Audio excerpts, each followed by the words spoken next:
So the final battleground for Act 2 just released, and I wanted to make a quick video giving my thoughts on how I feel about them as a whole, and if they're worth your time to grind out in the future. So let's get started.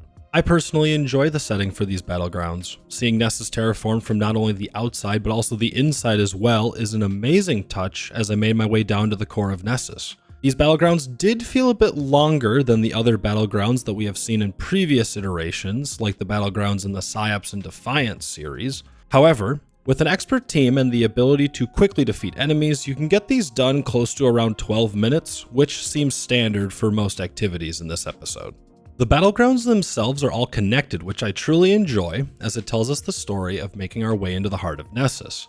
It would have been awesome to have a fourth instance where you can do all three of these back to back on like a GM type difficulty for the best loot possible. Also, the activity is only cooperative on expert, so no matchmaking here, which is strange as the Arena Breach executable activity from Act 1 has matchmaking for expert difficulty. Maybe they're preparing us for a possible release for an exotic mission coming in Act 3, but it hasn't been confirmed yet. The enemy density for these activities is pretty decent, as every time you enter the battle area in between transitions, you are met with a good amount of enemies for you and your fire team to go after. This is always a nice touch, as I have always felt that activities with low amounts of enemies per battle phase just seemed super dull and boring. The enemies themselves don't provide too much of a challenge though, as most people that I have played with use Transcendence to melt champions, which are the only real threat in these activities. I do have to credit Bungie for the final boss in the core battleground, as it pays a nice homage to the old Mercury Strike A Garden World. They also put a little twist on it from the original, as you need to shoot crystals and Vex cubes to stop a rotating barrier from damaging you, while also being aware of other enemies, champions, and the boss's ability to not only damage you, but also provide a slow debuff if caught in the blast.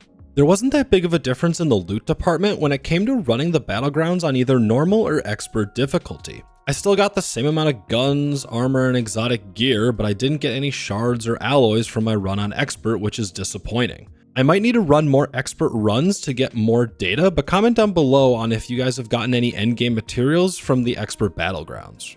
The episodic armor I also got from expert wasn't that high of a stat roll, which is also disappointing, but I mostly go for the look of the armor and not the stat rolls. I still love how you can earn both the reprised and episodic weapons from this activity, and I seem to have gotten pretty lucky with getting the new Act 2 weapons, Aberrant Action, and Corrasion pretty often, and with them being red borders too. So if you still need to farm those red borders, this activity is going to help a lot.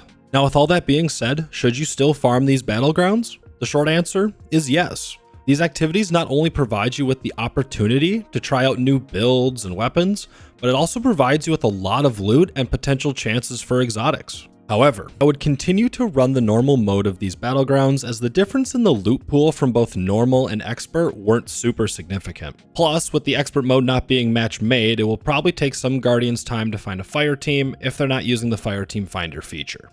So folks, that's all I got for today. Comment down below on what your thoughts are about the new Battleground playlist, and if you guys want to see more Destiny 2 content in the future, make sure to subscribe. Thanks again so much for watching, and I'll see you all in the next video.